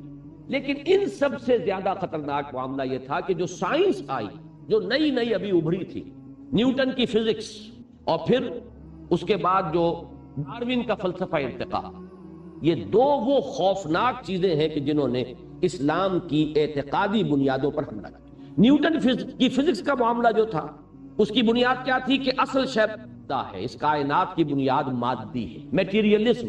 اس میٹیریلسٹک ویو جو ہے یونیورس کا، اس کے اعتبار سے اب ساری نفی ہو گئی ذات باری تعالیٰ کی بھی، بس مادہ ہی مادہ ہے، مادے کے اوصاف ہیں، مادے کی پراپرٹیز ہیں، کیمیکل فزیکل ریئیکشنز ہیں، انہی کے ذریعے سے یہ آپ سے آپ معاملہ چل رہا ہے۔ یہ چیز جو ہے، اور مادے کا مستقل بذات ہونا، انڈسٹرکٹیبلٹی آف میٹر، یہ تو ہلاک ہو ہی نہیں سکتا، یہ قائم ہے، جیسے ذات باری تعالیٰ ہے کہ وہ ہمیشہ کے لیے قائم و دائم ہے، ایسے ہی مادہ ہے۔ تمام جو صفات ہیں اللہ کی، وہ اس دور میں مادے کو ایٹریبیوٹ کر دی گئی تھی کہ یہ تمام صفات مادے کے اندر موجود ہیں۔ لیکن یہ جو مادیت ہمارے ہاں آئی، اللہ کے فضل و کرم سے یہ تو بڑی شارٹ لیوڈ رہی۔ اس کی وجہ یہ ہوئی کہ بہت جلد ایک تو نظریہ اضافت آ گیا آئنسٹائن کا، اس نے وہ سائنس کی حتمیت اور قطعیت جو ہے اس کو ختم کر کے رکھ دی۔ جس طرح یہ سمجھا جاتا تھا کہ سائنس کا کوئی اصول جو ہے وہ کبھی غلط ثابت ہو ہی نہیں سکتا، لاز آف موشن جو ہے نیوٹن کے، وہ تو بالکل ہمیشہ کے لیے ایک ایسی صداقت ہے کہ جس کے اندر کہیں کوئی تبدیلی آ نہیں سکتی۔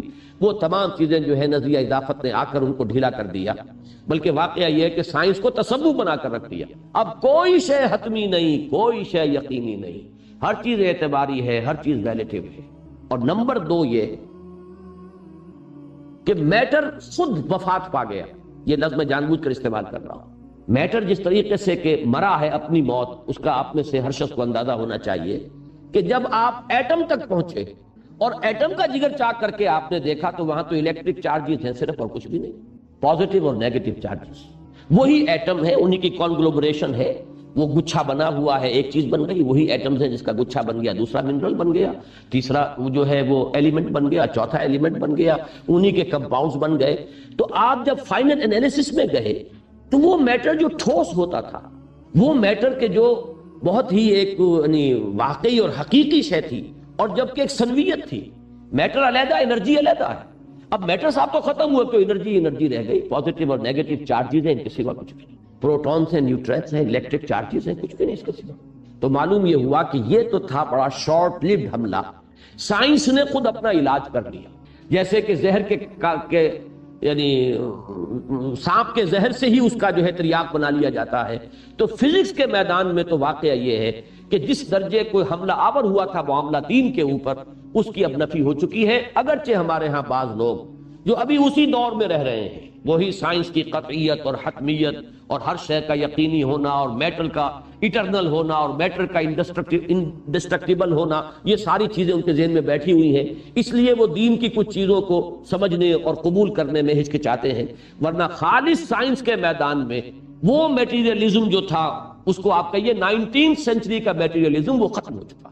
البتہ دوسرا نظریہ جو سائنس سے آیا وہ ہے انتہائی خوفناک، اور وہ ہے ڈارون کا نظریہ ارتقاء. اس ڈارون کے نظریہ ارتقاء نے جو نتیجہ نکالا وہ یہ تھا کہ انسان محض ایک حیوان ہے، صرف زیادہ ترقی یافتہ، ایک higher evolved at a higher level of evolution, that's آل.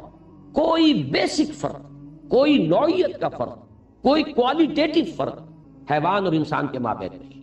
یہ نظریہ اگرچہ تاحال نظریہ، یہ نظریہ یہ بھی میں آپ کو بتا دوں کہ اس کے جراثیم ابن مسکوے کے ہاں بھی موجود ہیں.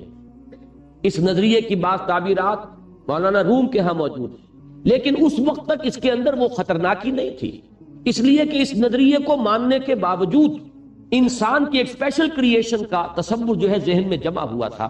انسان اللہ کی ایک جداگانہ مخلوق ہے، اللہ کی ایک بڑی عظیم مخلوق ہے. انسان میں جو جان ہے وہ ایک خاص ہی جان ہے. انسان میں جو روح پھونکی گئی ہے وہ کوئی خاص روح ہے. چاہے عام حیوانات کے اندر بھی یہ لفظ کہہ دیا جائے کہ ان میں بھی روح ہے، جاندار ہیں، جان اور روح کو جو ہے وہ ایک ہی سمجھ لیا گیا ہو، لیکن پھر بھی مجموعی طور پر ذہن میں ایک یہ تصور موجود تھا کہ انسان کی ایک جداگانہ حیثیت ہے تخلیق کے اندر، اور یہ اس اعتبار سے ایک جداگانہ حیثیت کا مالک ہے. لیکن ڈارون کے نظریے نے آ کر سائنٹیفیکلی یہ چیز ذہنوں کے اندر بٹھا دی کہ انسان محض حیوان ہے، حیوان کے سوا کچھ نہیں. اور یہ بات جان لیجئے خالص سائنس کے میدان میں تو آج تک بھی یہ نظریہ ثابت نہیں ہو سکا، اس لیے کہ اس کے جو بھی میکینزم ہے، اس کا جو بھی اس کے لیے دلائل ڈارون نے دیے تھے، ان میں سے کسی کو بھی سائنس کے میدان میں آپ کو معلوم ہے، میں نے جمعے میں بھی کل عرض کیا تھا کہ ویریفیکیشن جو ہے اس کی، وہ ایکسپیریمنٹل ویریفیکیشن، کوئی نظریہ آتا ہے جب تک کہ اس کو ایکسپیریمنٹلی ویریفائی نہ کر لیا جائے وہ نظریہ رہے گا، اسے کوئی ایکسیپٹڈ لا کی حیثیت اور ٹروتھ کی حیثیت سے اختیار نہیں کیا جائے. خالص سائنس کے میدان میں یہ تاحال نظریہ ہے. اس کے اوپر جرح بھی بہت ہوئی ہے، لیکن جرح کا بھی یہ فائدہ نہیں ہوا کہ اس نظریے کے اثرات ختم ہو گئے.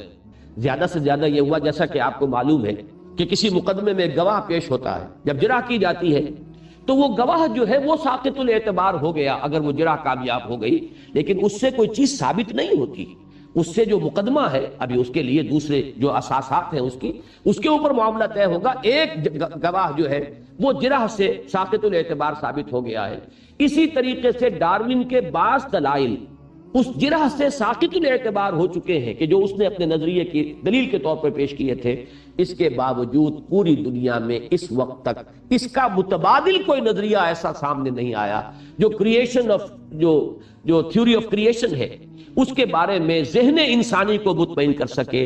لہذا ذہن کے اوپر جو غلبہ ہے، جو تسلط ہے، جو حکومت ہے، جو استیلاء ہے، وہ اسی ڈارون کے نظریہ ارتقاء. اور اس کا جو سب سے بڑا اثر ظاہر ہوا ہے وہ ادب میں، لٹریچر میں، ثقافت میں اور انسانوں کے اخلاق میں. اس لیے کہ میں ذرا کروڈ الفاظ میں اس بات کو بیان کر دوں کہ اب حیوان انسان کا امام بن چکا ہے. جب ہم خود انہی کے ڈسینڈنٹس، انہی سے ہم وجود میں آئے ہیں، تو ہمیں انہی کی زندگی سے اصول اخذ کرنے ہوں گے. اگر حیوانات میں، اب یہ میں بہت کروڈ فارم میں بات کہہ رہا ہوں، یہ باتیں بڑے لطیف انداز میں، بڑے افسانوی انداز میں، ڈراموں کے انداز میں یہ باتیں جو ہے خاص طور پہ فرانسیسی ادب میں آئی ہیں اور وہاں سے پھیلی ہیں دنیا میں، اور آج اسی کے آپ اثرات دیکھ رہے ہیں کہ کیا فرق ہے بہن میں اور بیوی میں. وہ بھی عورت ہے، وہ بھی عورت ہے. حیوانات میں تو ہم کوئی فرق و تمیز نہیں دیکھتے. ماں بیٹی بہن میں کیا فرق ہے؟ اور کیا ضرورت ہے کہ ایک شادی کے بندھن میں جکڑ جائے انسان؟ حیوان کو جہاں پیاس لگتی ہے، جہاں پانی پیتا پی لیتا. اسی طریقے سے جہاں اس کی وہ جنسی شہوت ابھرتی ہے، جو بھی اسے فوراً کوئی میٹ ملتا ہے اپنے نوع کا، وہ اس سے اپنی ضرورت پوری کر لے. ہم نے خامخواہ اپنے اوپر یہ سماج کی پابندیاں اور یہ سماج کے بندھن، ہمارے ہاں بھی جو ترقی پسند ادب جو چلا تھا اب تو وہ مر چکا ہے اپنی موت، لیکن یہ کہ اس میں سماج کا لفظ گالی بن گیا. یہ سماجی بندھن اور سماجی پابندیاں اور سماج کے حدود اور سماج کے قیود، یہ ہم نے خامخواہ اپنے اوپر جو ہے پابندیاں عائد کر لی ہیں، خامخواہ اپنی زندگی اجیرن کر لی ہے. یہ تمام چیزیں آرٹیفیشل ہیں، ان کی کوئی بنیاد نہیں ہے. اس لیے کہ جب ہم حیوان ہیں، حیوانوں میں سے ابھرے ہیں. اسی طرح اسی کا منطقی نتیجہ یہ ہے کہ حیوان ننگے رہتے، انہیں کوئی اپنے ننگ کا احساس نہیں. یہ نیوڈزم جو ہے ایک فلسفے کی حیثیت سے اس کے کلبز بن گئے. کیوں بن گئے؟ آدمی سوچے کہ یہ کیسے انسان کی مت ماری گئی ہے، کیسے انسان کے اندر سے یہ فطری حیا نکل گئی، کیسے اس کی جو یعنی صدیوں سے جو چلی آ رہی ہے، ہزارہا برس سے جو اس کی عادات پختہ تھی، وہ اس طرح کیسے اتر گئی کہ لوگ ننگے مادر ذات پرانا جو ہے وہ گھوم رہے ہیں، اور کلبیں ہیں ان کی کہ جن کے اندر ان کا جو ہے یہ سارا اٹھنا بیٹھنا اس شکل میں ہے. لیکن جان لیجئے پیچھے فلسفہ ہے، پیچھے فکر ہے. یہ در حقیقت ٹپ آف دی آئس برگ ہے جو آپ کو نظر آ رہا ہے. اصل میں اس کے پیچھے جو فلسفہ ہے، اس کی جو تہ میں کار فرما جو نظریہ ہے، وہ نظریہ ارتقاء ہے ڈارون کا، جس نے ادب اور جس نے لٹریچر، اخلاق اور ثقافت، ان سب کے اندر جو ہے سرایت کر کے انسان کو، جیسا کہ میں نے عرض کیا، آج انسان کا امام حیوانوں کو بنا دیا اور حیوانوں کا متبع بنا دیا ہے انسان کو، اور انسان کو اپنی شرافت، اپنی عظمت، اپنا کوئی اعلیٰ مقام، اشرف المخلوقات ہونے کی اپنی حیثیت، مسجود ملائک ہونے کا اپنا مقام، ان سب سے خود مستعفی کر دیا ہے کہ آج کا انسان خود استعفیٰ لکھ کے دے چکا ہے. میرے اندر نہ کوئی عظمت ہے، نہ کوئی بلندی ہے، نہ میری کوئی اور حقیقت ہے سوائے میرے حیوانی وجود کے. یہ ضرور ہے کہ میرا حیوانی وجود ذرا ہائر سکیل آف ایولیوشن پر ہے، اس لیے کہ شمپنزی اور گوریلے اور یہ جو افریقہ کے جنگلات میں چیخیں مارتے ہوئے اور دوڑتے ہوئے پھرتے ہیں، کتنا فرق ہے ان میں اور انسان میں؟ اتنا ہی جتنا گدھے اور گھوڑے میں ہے، اس سے زیادہ فرق نہیں ہے. کہ یہ ذرا گھوڑا ریفائنڈ اینیمل ہے، گدھا کورس اینیمل ہے، اسی طرح یہ گوریلے اور شمپنزیز جو ہے یہ ذرا کورس قسم کے انسان ہیں اور ہم ذرا کچھ ریفائنڈ قسم کے انسان ہیں. اس کے سوا کوئی بنیاد نہیں. یہ ہے اس دور کا سب سے بڑا حملہ جس نے مذہب کی جڑوں کو کاٹ کر رکھ دیا. مذہبی مذہب نہیں ہے، اخلاق کا دیوالہ نکالا. اس نے انسان کو انسانی شرف سے بالکل بیگانہ کر دیا. آج کے دور میں در حقیقت اس کا تریاق ہے جو ضرورت، جس کی ضرورت ہے، جو درکار ہے نوع انسانی کو. اور یہ تریاق ہے جو فراہم کیا ہے علامہ اقبال نے اپنے فلسفہ خودی سے. اس کا حاصل کیا ہے؟ انسان کی حقیقت یہ مادی نہیں ہے، روحانی ہے. انسان اصل میں اس روح ربانی کا نام ہے جو انسان کے اندر پھونکی گئی. یہ جو ان کا حیوانی وجود ہے، یہ یقیناً اس کے بارے میں آپ لاکھ مان لیں، کوئی حرج نہیں ہے کہ یہ ایوالڈ ہے، یہ ہائر اینیمل ہے، لیکن اصل انسان یہ ہے ہی نہیں. اصل انسان تو اس کی وہ انا ہے، اس کی وہ خودی ہے. اب علامہ اقبال نے اسے اپنے اشعار میں جس طور سے بیان کیا ہے، وہ کئی مرتبہ آپ نے یہ اشعار سنے ہوں گے. ہے ذوق تجلی بھی اسی خاک میں پنہاں، غافل تو نرا صاحب ادراک نہیں ہے. اب تجلی کسے کہتے ہیں؟ تجلی کا لفظ قرآن مجید میں آیا ذات باری تعالیٰ کے لیے. فلما تجلی ربہ للجبل جعلہ دکا وخر موسیٰ صعقا. یہ تجلی، یہ ایک نور کی کیفیت جس میں کہ روشن ہونے کا ایک مادہ موجود ہے. تو یہ جو انسان کے اندر کا انسان ہے، یہ جو در حقیقت اس کا اصل انسانی وجود ہے، یہ در حقیقت یہ مادی نہیں ہے، یہ خاکی الاصل نہیں ہے. ہے ذوق تجلی بھی اسی خاک میں پنہاں. تمہارا یہ وجود حیوانی خاکی ہے، کوئی شک نہیں. یہ حیوان ہے، اس میں کوئی شک نہیں.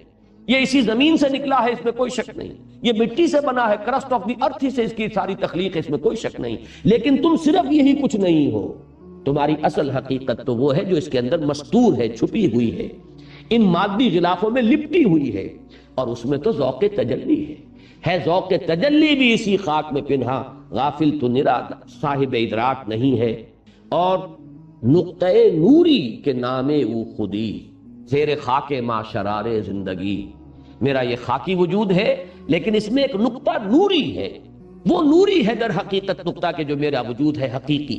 میں جب کہتا ہوں میں تو اس سے مراد ہوتا ہے میرا وجود کا وہ حصہ۔ اس لیے ایک طرح نوٹ کیجئے کس قدر سیدھی سی بات ہے، جب ہم کہتے ہیں میرا ہاتھ، اب اسے آپ کہتے ہیں یہ پوزیسو موڈ ہے، میرا پوزیسو موڈ ہے اس پروناؤن کا، میرا ہاتھ، میرے پاؤں، میری آنکھیں، میرا کان، اب آپ سارے جسم کے اعضاء گن جائیے، یہ سب میرے ہیں، تو میں کون ہوں؟ میں ان سے عبارت نہیں ہوں۔ میرا یہ ہاتھ اگر خدا نہ خواستہ کٹ جائے تب بھی میں تو رہوں گا، میرا ہاتھ نہیں رہے گا۔ دونوں ہاتھ بھی کسی شخص کے کسی جنگ کے اندر ختم ہو سکتے ہیں، وہ میں تو موجود رہے گا اگرچہ وہ دونوں ہاتھ نہیں۔ آپ مائنس کرتے چلے جائیے، دونوں ٹانگیں بھی ایمپوٹیٹ ہو جائیں اگر کسی شخص کی سرجیکل آپریشن سے ہوئی ہے، وہ مرے گا نہیں، لیکن وہ میں تو موجود ہے، ہو سکتا ہے وہ میں بڑھتی چلی جائے، جبکہ جسم گھٹ رہا ہو وہ میں بڑھ رہی ہو، اس میں کوئی اور تکبر اور غرور جو ہے کسی اور اعتبار سے اس کا اضافہ بڑھتا ہوتا چلا جا رہا ہو، جبکہ وہ جسم اس کا گھٹتا چلا جا رہا ہے۔ تو یہ میں کون ہے، یہ ہے اصل سوال۔ اس کا اس بات کہ یہ مادی نہیں ہے، یہ حیوانی نہیں ہے، یہ ماورائے مادہ کوئی شے ہے، یہ ہماری حیوانی وجود سے جداگانہ کوئی اینٹیٹی ہے، اس کا اس بات یہ ہے در حقیقت فلسفہ خودی۔ اور اسی کو جیسے کہ اقبال نے کہا دم چیست پیامست شنیدی نہ شنیدی، در خاک تو یک جلوہ عامست نہ دیدی، تیری اسی خاک میں ایک جلوہ بھی موجود ہے، تم دیکھتے نہیں۔ جو بے دل کا شعر میں نے کل سنایا تھا مسجد میں کہ ستمست گر ہوست کشد کے بے سیر سر و سمندرا، تجھے غنچہ کم نہ دمیدئی در دل کشا بچمندرا، تمہارے اندر جو باغ ہے، جو چمنستان ہے، تم نے کبھی ادھر دھیان ہی نہیں کیا، اپنے من میں ڈوب کر پا جا سراغ زندگی۔ یہ من میں ڈوبنے کی کبھی تم نے کوشش نہیں کی، تم تو باہر کے پھول اور پھلواریاں اور منظر دیکھ کر خوش ہو رہے ہو۔ تجھے غنچہ کم نہ دمیدئی در دل کشا بچمندرا، یہی بات ہے کہ جو اقبال کہہ رہا ہے دم چیست پیامست شنیدی نہ شنیدی، در خاک تو یک جلوہ آمست نہ دیدی، دیدن دیگر آموز شنیدن دیگر آموز، ذرا کوئی اور دیکھنا دیکھو، کوئی اور سننا سنو، تم صرف حیوانوں کا سننا سن رہے ہو، تم صرف حیوانوں کا دیکھنا دیکھ رہے ہو۔ حیوان نے بھی دیکھ لی کہ کار آ رہی ہے سڑک پر، کتا بھی راستہ جو ہے وہ اپنا کاٹ گیا ہے، کار سے اس نے اپنے آپ کو بچا لیا، یہی کچھ تم نے بھی دیکھا تو کون سا تیر مارا۔ بکری کو بھی نظر آ گیا کہ یہ بیری کا درخت ہے، اس کے پتے بڑے لذیذ ہیں، میری غذا کا کام دیں گے، وہ نیم کے درخت کو نہیں کھاتی، وہ بیری کے پتے کو کھاتی ہے، یہ پہچان تو اس میں بھی ہے۔ اتنی ہی پہچان اگر تمہارے اندر بھی ہے تو یہ تو حیوانی دیکھنا اور حیوانی سننا ہے۔ اس سے آگے کی بات کرو، وہ جو تمہارا اندر کا وجود ہے وہ بھی دانا و بینا ہے، لیکن یہ کہ تم نے ان فیکلٹیز کو تالے رکھے ہوئے ہیں۔ افلا یتدبرون القرآن ام علی قلوب اقفالها، دلوں کے اوپر تالے ڈالے ہوئے ہیں۔ وہ جو تمہارے اصل انسانی وجود کی بینائی تھی اور سنوائی تھی اور جو اس کے اندر تفقع کی صلاحیت تھی، اس کو تم نے تالا ڈال دیا۔ یہ ہے در حقیقت وہ فلسفہ خودی جس کی بنیاد ہے یہ آیہ مبارکہ وَلَا تَكُونُوا كَالَّذِينَ نَسُوا اللَّهَ فَأَنسَاهُمْ أَنفُسَهُمْ۔ یہ نقد سزا ہے جو اللہ کو بھلانے کی اس دنیا میں انسان کو ملتی ہے کہ وہ اپنے آپ کو صرف ایک حیوان سمجھ بیٹھتا اور اپنی اصل عظمت سے غافل، اپنے مقام، اصل مقام اور مرتبے سے خود مستعفی۔ یہ شرافت اور یہ مقام بلند اور یہ اعلیٰ رتبہ، اس میں سے مجھے کچھ نہیں چاہیے، میں صرف ایک حیوان ہوں، یہ نقد سزا اس دنیا میں ملی ہے۔ یہی مضمون ہے جو میں نے اپنشد کے حوالے سے کئی مرتبہ بیان کیا ہے، آج پھر چاہتا ہوں کہ مضمون کی مناسبت سے، اس لیے کہ دیکھیے یہ وزڈم وہ ہے جو آپ کو ہر جگہ ملے گی دنیا میں، جہاں بھی علم ہے، حکمت ہے، وہ یقیناً وحی ربانی کا کوئی نہ کوئی پرتو ہے، کوئی نہ کوئی اثرات ہیں کہ جو وہاں تک پہنچے۔ جب قرآن یہ کہتا ہے وَلِكُلِّ قَوْمٍ ہاد، ہر قوم کے لیے ہم نے ہادی بھیجے، وَإِن مِّن قَرْيَةٍ إِلَّا خَلَا فِيهَا نَذِيرٌ، کوئی قریہ ایسا نہیں ہے جس میں کوئی نذیر نہ آیا ہو، اس میں نذیر آتے رہے۔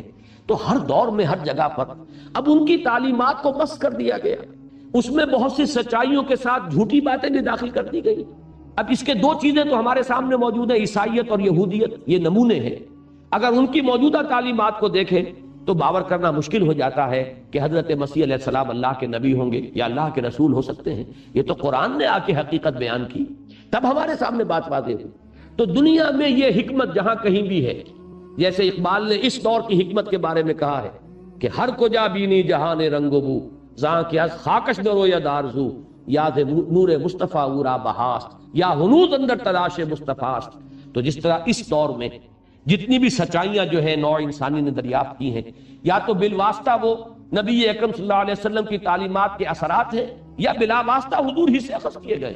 بالکل اسی طرح دنیا میں جہاں بھی یہ وزڈم اور حکمت جہاں کہیں بھی ملے گی، وہ در حقیقت انبیاء ہی کی تعلیم کے بچے کچے اثرات ہیں۔ یہ البتہ ضرور ہے کہ یہ ہیرے جو ہے کہیں کیچڑ میں پڑے ہوئے مل جائیں گے آپ کو، کہیں یہ موتی جو ہے کہیں کسی گارے کے اندر لت پت آپ کو ملیں گے، لیکن جو ہیرے کا جاننے والا اور موتی کی پہچان رکھنے والا ہے، وہ کیچڑ کی وجہ سے ہیرے کو پھینک نہیں دے گا، وہ تو اس میں سے صاف کرے گا اور اس اصل حکمت کو اس میں سے لے لے گا۔ اور اس کے لیے وہ حدیث مبارکہ جو ہے ذہن میں رہنی چاہیے، الحکمت ضالۃ المومن هو احقها احق بها حيث وجدها۔ حکمت تو مومن کی گمشدہ متاع کے مانند ہے۔ جیسے آپ کی کوئی چیز کہیں گم ہو گئی ہو، نظر آ جائے کہیں پر، تو آپ لپٹ کے فوراً اس کو اپنے قبضے میں لیتے، میری شے ہے، بعد میں بات ہوگی تمہارے پاس کیسے آئی، کسی نے چوری کی اور چوری کر کے اس نے آپ کے ہاتھ فروخت کر دی ہے تو مقدمہ بعد میں طے کرے گا، شے میری ہے، پہلے تو آپ نے اس کو اپنے قبضے میں لینا۔ تو جو والہانہ انداز ہوتا ہے اپنی کسی گمشدہ چیز کی طرف لپٹنے کا، اس کو اپنے ہاتھ میں لینے کا، حضور نے فرمایا یہی بندہ مومن کی شان ہونی چاہیے کہ حکمت اور دانائی اسے جہاں بھی ملے، الحکمت ضالۃ المومن هو احق بها حيث وجدها، وہ اس کا زیادہ حقدار ہے جہاں کہیں بھی پائے۔ یہ نہیں کہ چونکہ یہ فلاں جگہ پر ہے، یہ اپنشد میں ہے، یہ انجیل میں ہے، یہ کہیں تورات میں ہے، یا یہ کسی زبور میں کسی جگہ ہے، لہذا ہمارا اس سے کیا سروکات نہیں۔ حضور صلی اللہ علیہ وسلم کی حدیث جو ہے، جو میں نے آپ کو سنائی، اس کا تو نتیجہ کچھ اور نکل رہا ہے۔ اسی طرح کی حکمتیں آپ کو اگر نظر آتی ہیں تو وہ در حقیقت اسی عالمگیر سچائی کا ایک جز ہے۔ البتہ یہ مہیمن ہے، یہ ہے کہ جو نگران ہے، پہرے دار ہے، اس کسوٹی پر پرکھیں گے، جو چیز اس کے مطابق ہوگی اس کو لیں گے۔ رد و قبول کا ہمارا معیار کتاب اللہ و سنت رسول ہی، اللہ کی کتاب اور اس کے رسول کی سنت، رد و قبول کا معیار وہ رہے گا۔ البتہ یہ کہ اس کی چیزوں کی وضاحت، اس کی باتوں کی تائید ہو سکتا ہے کہ کہیں اور لطیف پیرائے میں ہو۔ حضرت مسیح علیہ السلام کے مواعظ ایک عمدہ مثال، جو لطیف انداز ان کا ہے کہنے کا، اب وہ ہماری ایک متاع ہے کہ اسے ہم حاصل کریں، انہی سچائیوں کی دعوت دینے کے لیے، انہی تعلیمات کے لیے کہ جو قرآن پیش کر رہا ہے، انہوں نے وہ انداز اختیار کیا۔ تو اسی طرح کا یہ جملہ ہے، اسے نوٹ کر لیجئے، بہت پیارا جملہ ہے، مین ان ہز اگنورینس۔ اس آیت کے الفاظ دیکھیے ذرا اور اس جملے کے الفاظ دیکھیے، man in his ignorance identifies himself with the material sheets which encompass his real self۔ اندر ہے ایک ریئل سیلف، ایک انا، ایک خودی۔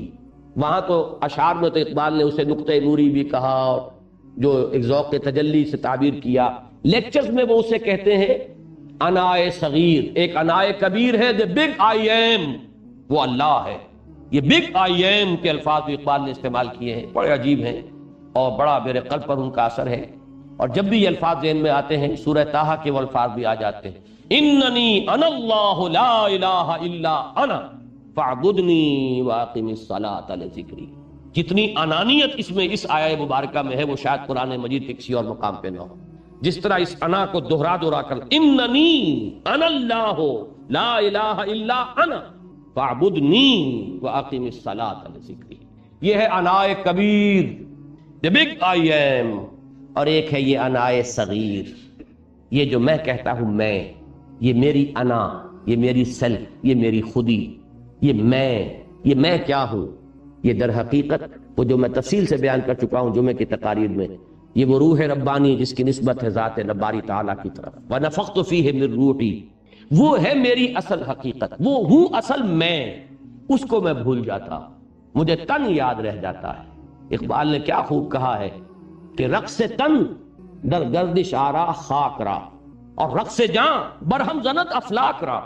یہ رقص تن ہے جو ہو رہا ہے آپ کے ثقافتی محفلوں کے اندر اور طائفے آ رہے ہیں. رقص تن، یہ رقص تن جو ہے آپ کے اندر بھی جو خاکی اور سفلی جذبات ہیں ان کو ابھارتا ہے. رقص تن در گردش آرد خاک را، اور رقص جاں، اب یہ رقص ہے رقص جاں برہم زنت افلاک را.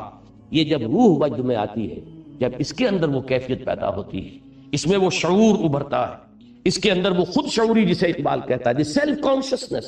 ایک ہے شعور، شعور حیوانات میں بھی ہے، لیکن سیلف کانشسنس، شعور خودی، شعور ذات، یہ ہے در حقیقت پورا فلسفہ.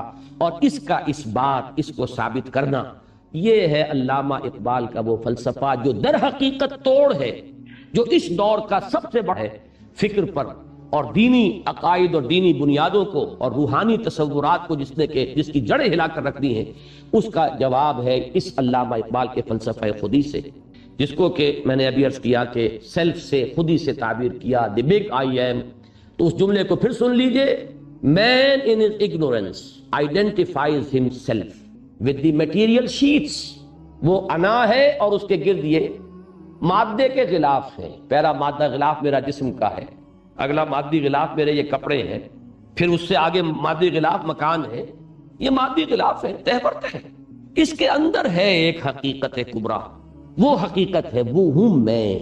جبکہ سمجھ میں یہ بیٹھتا ہوں کہ یہ میں ہوں، اور میں اپنے اس تن کے تقاضے اور تن کے جو بھی وہ اقبال کے وہ اشعار بھی جو ہیں، تن تیرا نہ من، تن کی دنیا سود و سودا مکر و فن، اور من کی دنیا سوز و مستی جذب و شوق.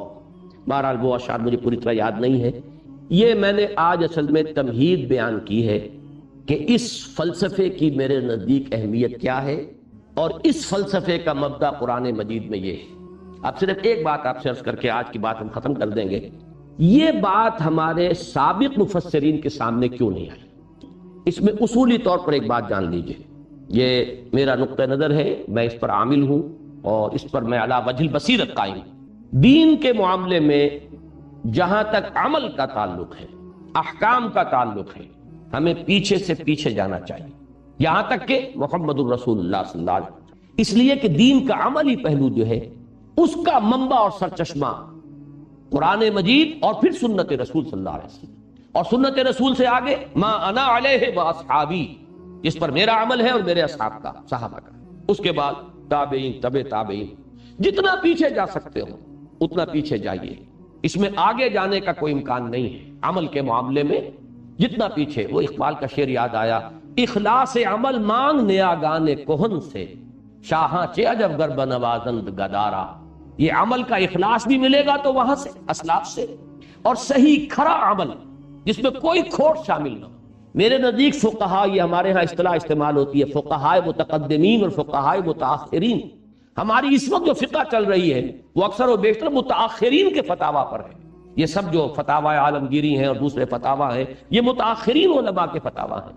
متقدمین کی بہت سی باتوں کو رد کر دیا گیا. کیوں رد کر دیا گیا؟ حالات خراب سے خراب تر ہوتے چلے گئے، اور حالات کے تقاضوں کے مطابق پھر راستے نکالے گئے. یہ لا آف نیسیسٹی جس کو آج آپ تسلیم کرتے ہیں کہ اگر ملک میں مارشل لا آ گیا، فوج نے قبضہ کر لیا، تو بیچارہ کیا کرے گا سپریم کورٹ کا جج بیٹھ کر؟ اس کے تو وہی 2 ہاتھ ہیں اور 2 پاؤں ہیں، وہ کان پکڑ کر فوج کو نکال نہیں سکتا. لہذا کہیں نہ کہیں سے لا آف نیسیسٹی کے تحت جواز دینے کے سوا کوئی چارہ کاری. زمینداری کو جواز دیا گیا یا اور چیزوں کو جواز دیے گئے، وہ جوازات ہیں بعد کے دیے ہوئے. در حقیقت فقہ میں بھی متقدمین کی طرف جائیے، جتنا پیچھے سے پیچھے جا سکتے ہو اتنا ہی پیور ملے گا آپ کو پانی. کوئی منبع اور کوئی کہیں سے چشمہ پھوٹ رہا ہے، جہاں سے وہ پھوٹ رہا ہے پہاڑ سے، وہاں جائیے تو جو صاف شفاف پانی ملے گا. بعد میں تو ظاہر بات ہے گدلا ہو جائے گا، کچھ نہ کچھ اس میں آس پاس کا کوئی ریت ویت جو ہے وہ شامل ہوگی، لیکن جہاں وہ پہاڑ سے، چٹان سے وہ ٹپک رہا ہے اور وہاں سے نکل رہا ہے، وہ ہے انتہائی صاف اور شفاف. تو عمل کے معاملے میں اس اعتبار سے یوں سمجھ لیجئے کہ میں سخت ترین وہابی ہوں، جتنا پیچھے جا سکتے ہو چلے جاؤ. لیکن حکمت، فلسفہ، اس میں آپ کو آگے سے آگے جانا ہو. وجہ کیا ہے کہ حکمت اور فلسفے کے لیے اس وقت جب کہ قرآن نازل ہوا، ہمارے جو اولین مخاطبین تھے ان کے پاس معلومات جو ہیں دنیا کے بارے میں، معلومات فزیکل سائنسز کے مختلف گوشوں سے متعلق معلومات کا ذخیرہ بہت کم تھا. اس کم ذخیرے کے تحت قرآن مجید کو سمجھا گیا۔ جیسے جیسے حالات بدلے مزید معلومات ایک ہے نظریات کو چھوڑ دیجیے، جو اسٹیبلش فیکٹس ہیں، جو ویریفائبل فیکٹس ہیں، جو ویریفائی کیے گئے ہیں۔ جب انسان کو یہ معلوم نہیں تھا کہ زمین گول ہے، اس وقت اگر فرض کیجئے قرآن مجید کی ایک آیت کی کوئی تعبیر کی گئی، اور جس وقت کے انسان کو یہ معلوم نہیں تھا کہ ہر شے جو ہے وہ اپنے مدار میں تیر رہی ہے، کل فی فلک یسبحون، اس کا جو مفہوم اس وقت واضح نہیں ہو سکا جتنا کہ آج واضح ہو سکتا ہے۔